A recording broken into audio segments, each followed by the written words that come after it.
बुद्ध के जो वचन हैं, जो प्रथम वचन हो चाहे अंतिम वचन हो, बुद्ध के वचनों की प्रासंगिकता तो उतनी ही है। क्रम हो सकता है आगे पीछे, और सारे के सारे जो भी धर्म उपदेश दिए हैं वो केवल और केवल हम दुखों को कैसे काट सकें, हम दुखों से मुक्त कैसे हो सकें, उस संबंध में बुद्ध ने हमको उपदेश दिए हैं। और हम लोग सौभाग्यशाली हैं कि बुद्ध के शासन में पैदा हुए हैं। सम्यक संबुद्ध नहीं भी बन पाए तो कम से कम अरहत पद को प्राप्त कर सकते हैं। अरहत पद को प्राप्त नहीं भी कर पाए तो कम से कम अपने जीवन में परिवर्तन ला सकते हैं। तो इस प्रकार से जब उन्होंने मंथन किया, चिंतन किया, तो चिंतन मनन करने के बाद तब जाकर के जो सही जो शब्द एक और जुड़ा है इसमें, सम्यक। तो सम्यक का जोड़ने का तात्पर्य क्यों आखिर को ऐसा रहा, सम्यक क्यों जोड़ा गया?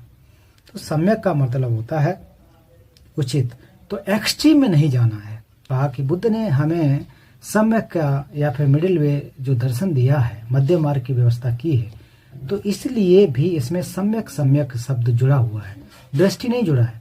दृष्टि सब में है सभी दर्शनों में दृष्टि की बात कर रहे हैं, व्यायाम की बात कर रहे हैं, है ना, आजीविका की बात करते हैं, लेकिन सम्यक जो शब्द है यही अंतर करता है।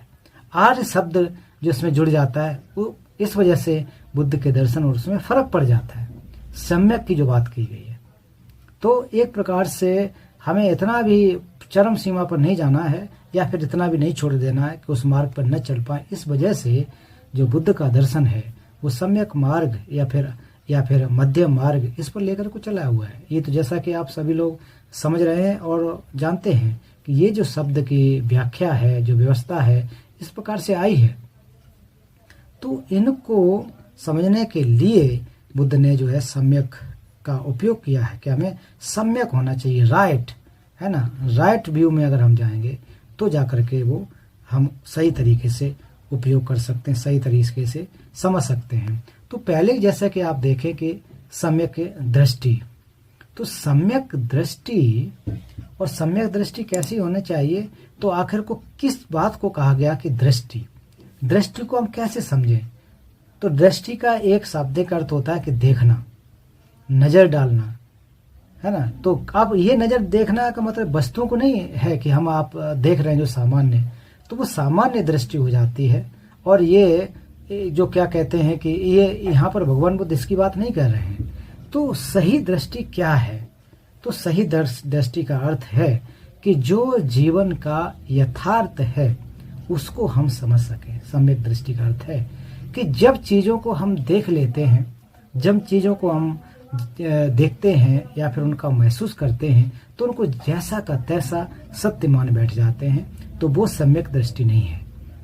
हमारा जो राइट व्यू भगवान बुद्ध यहाँ नहीं कह रहे हैं। तो राइट व्यू जब भी हमारी जिस भी चीज को हम दर्शन करें, जिसको भी हमारी दृष्टि हो, उसको समझने का जो अर्थ है वो वास्तविक रूप से समझना चाहिए। तो आखिर को जब सम्यक दृष्टि की बात की जाती है तो हमको किस चीज को समझना है? हमें समझने के लिए जो बुद्ध ने 4 आर्य सत्यों की जो व्याख्या की है, 8 अष्टांगिक मार्गों की व्याख्या की है ना, जो अनित्य की व्याख्या की है, तो उसको हमें समझने की आवश्यकता है। तो वो कैसे समझे जाएं? वो ऐसे ही समझे जाएं कि हम चीजों को, वस्तुओं को ऐसा मान बैठते हैं कि ये जो चीजें हैं नित्य है, अनित्य को हम नित्य मान लेते हैं। जो भी चीजें हैं वो सब कुछ परमानेंट नहीं है, लेकिन हम सबको परमानेंट मान लेते हैं।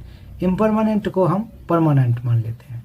तो ये हमारी जो दृष्टि है, दृष्टि का मतलब हमारे जो सोचने का, समझने का जो तरीका है वो मिथ्या हो गया, तो वो सम्यक नहीं है ना, सम्यक नहीं है। और एक लौकिक रूप से देखें, सामान्य रूप से अगर समझने की कोशिश करें कि जब हम किसी को, चाहे स्त्री हो या पुरुष हो, जब हम नजर से अपने देखते हैं ना, तो कहते हैं कि इस व्यक्ति की नजरें बहुत खराब हैं, ये बहुत इसकी जो है, इसकी आंखें ठीक नहीं है, ये बहुत गलत तरीके से देख रहा है। तो देखिए यहाँ पर भी कहा गया कि जैसा अमुक व्यक्ति है, चाहे वो कोई महिला हो, महिला अगर पुरुष को देखती है, पुरुष अगर यार स्त्री को देखता है, तो उस समय जो मन में कलुषितता आ जाती है, उस समय जो विचार मन में हमारे जो क्या कहते हैं राग जो उत्पन्न हो जाता है, तो राग, द्वेष, मोह ये चीजें उत्पन्न न हो पाए। तो सम्यक दृष्टि तभी तो जाकर के बनेगी कि जैसे ही आप चीज़ों को देखते हैं तो हमारा क्या हो जाता है कि उसमें राग उत्पन्न हो जाता है, मोह उत्पन्न हो जाता है और फिर द्वेष उत्पन्न हो जाता है। तो दृष्टि या फिर जहाँ देखने की बात, आँख की बात नहीं है यहाँ कि हम आँख से देख रहे हैं, उसकी बात की गई है।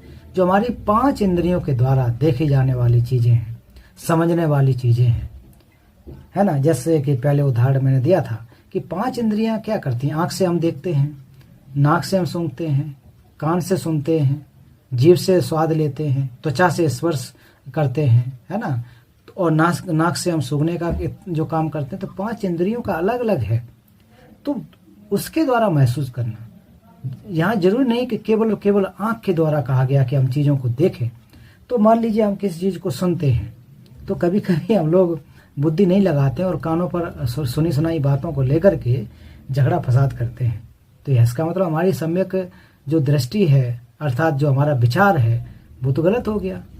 वो जरूरी नहीं आपने आँख से देखा, आपने सुन लिया और आपने दूसरा क्या किया कि सूंघ लिया।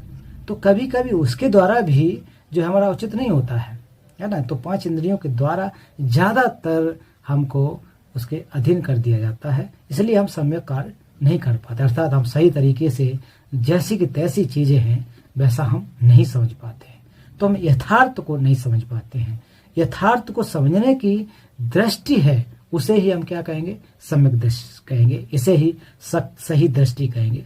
दृष्टि का अर्थ बिल्कुल नहीं है कि हमारी आंख से ही देखो तभी जाकर के उसको समझा जाए। वो हमारे 5 इंद्रियों के द्वारा हो सकता है। इवन जो छठी इंद्रिय न कह करे कि जो हमारा मन है सब चीज़ों को देखता है, उसको अगर ठीक से नहीं समझ पा रहा है और जो जीवन का दुख और सही जो सुख है उसका अगर सही अवलोकन नहीं कर पा रहा है, आर्य सत्यों को नहीं समझ पा रहा है, तो इसका मतलब हमारी जो सोच समझ है वो ठीक नहीं है, सम्यक नहीं है। इस हिसाब से बुद्ध ने कहा है। अब देखिए, दृष्टि सब में आ गया, सम्यक नहीं आ रहा है और आर्य शब्द नहीं जुड़ा है। तो आर्य भगवान बुद्ध ने जो 8 अष्टांगिक मार्ग जिनको बताया है, अरिय अष्टांगिक मग्ग, तो अरिय शब्द जो जोड़ा है, तो अरिय इसलिए जोड़ा कि वो जो मार्ग में प्रवेश हैं, आर्य हैं, है ना, आर्यजन हैं, उनके लिए ये शब्द उपयोग किया गया है। अब हम लोग क्या कर सकते हैं उससे, जैसे कि पिछला हम लोगों का सब्जेक्ट था, जिन पुत्रों का उपयोग किया था। जिन पुत्र का मतलब बुद्ध पुत्र, बोधिसत्व। तो ऐसे लोगों की तरह हम भी चल सकते हैं। वो मार्ग में प्रवेश करके गए हैं, उनके लिए मार्ग है, आगे जो चले हैं उन मार्गों में हम भी चल सकें, हम भी प्रयास कर सकें, तो उनके जैसा हम बनने की कोशिश कर सकें। इसलिए हमारे लिए ये जो है हमारे लिए इसलिए फायदावर है, क्योंकि हम मार्ग में तो ऑफ कोर्स प्रवेश नहीं है। अगर आप में से कोई हो तो आपको अनुभूति होगी कि आप मार्ग में प्रवेश हैं। जो 5 मार्ग हमारे हैं, किसी दिन व्याख्या करूँगा, तो उन मार्गों में अगर प्रवेश है तो आपको एहसास होने लगेगा। या फिर आप जो श्रावक यान में हैं, 3 यान है ना, श्रावक यान में है, प्रत्येक बुद्ध यान में है, बुद्ध सत्वयान अगर में उसमें है, तो तीनों में आप किस में हैं आपको खुद अनुभूति होने लगेगी, खुद आप कह सकते हैं। क्योंकि सूत्रों में कहा जाता है कि कोई भी व्यक्ति दूसरे व्यक्ति के चित्त को नहीं समझ सकता है। मैं आपके मन की स्थिति को नहीं समझ सकता हूँ, आप मेरी मन की स्थिति को नहीं समझ सकते कि मेरी मन की स्थिति क्या है। जब मैं आपके सामने बोल रहा हूँ तो मेरी मनोदशा क्या है, आप सुन रहे हैं तो उस समय आपकी मनोदशा क्या है, बिल्कुल नहीं कह सकता हूँ। थोड़ा बहुत आप अंदाजा जरूर लगा सकते हैं कि कैलाश जी कुछ बोल रहे हैं तो मतलब इन्होंने पढ़ाई की होगी, इन्होंने जो है ऐसे किया होगा, तब अपनी बात को रख पा रहे हैं। लेकिन आप क्या हमारे अंदर के क्लेश खत्म हो गए कि नहीं, कितने क्लेश हैं, किस प्रकार की मनोदशा, उसको तो आप नहीं समझ पा रहे हैं। ना मैं समझ पा रहा हूँ आपको कि अभी आप सुन रहे हैं तो क्या वो एक अच्छे मन से सुन रहे हैं कि नहीं सुन रहे हैं, या मेरे लिए क्या आपकी कलुषित भावना है, या आप दूसरे के लिए क्या विचार रख रहे हैं, किसके लिए आप अनुमोदन कर रहे हैं, किसके लिए आप बुराई कर रहे हैं, किसके लिए क्या सोच रहे हैं, तो हु नोज, ये तो आप बता सकते हैं ना। तभी जाकर के अगर हमारे समक्ष तथागत बुद्ध या बुद्ध कोई भी खड़ा हो जाए तो हम लोग शायद नहीं समझ पाएंगे कि वो बुद्ध है या बुद्ध सत्व है। क्यों नहीं समझ पाएंगे? अगर आपके क्लेश चित्त से हट गए हैं तो निश्चित रूप से समझ पाएंगे। वो उदाहरण कैसे समझे कि मान लीजिए अगर सुनार है तो वो सोने को परख सकता है, जवाहरात को परख लेगा, सोने को परख लेगा, चांदी को परख लेगा। और हमारे जैसे आदमी तो पीला वस्तु देख के तो वो सोना ही समझ लेगा, पीतल को भी समझ लेगा, जिसको कोई ज्ञान नहीं है ना। तो परख वही रख सकता है ना जो उसमें जानता है, समझता है। तो इसलिए जो है कि मन की स्थिति क्या है वो खुद अपने आप ही समझ सकते हो। दूसरा आपकी मन की स्थिति को नहीं समझ सकता, थोड़ा बहुत अंदाजा लगा सकता है, ये मैं आपसे कहना चाहता हूँ। तो इसलिए ये जो सम्यक दृष्टि की बात है, तो पांचों इंद्रियों को भी हमें जोड़ करके देखें। उसके साथ साथ प्रमुख रूप से हमारा जो मन है उसके द्वारा स्थिति जो भी यथा स्थिति है, जो वास्तविकता है, उसको हमको समझने की कोशिश करनी चाहिए। अगर ऐसी आप दृष्टि रखते हैं तो वो वास्तव में जो आर्यों की दृष्टि है, जो अष्टांगिक मार्ग में जो कहा गया है, उस दृष्टि के अनुसार से, उसके आधार पर, उस मार्ग पर आप चल करके या चलने की कोशिश कर रहे हैं। ये पहले आर्य सत्य के बारे में 8 अष्टांगिक मार्ग, आर्य अष्टांगिक मग्ग में से आर्य सम्यक दृष्टि या सम्यक दृष्टि इसको कहा जाता है, उसके बारे में ये व्याख्या है, उसके बारे में ये आपके सामने रख रहा था।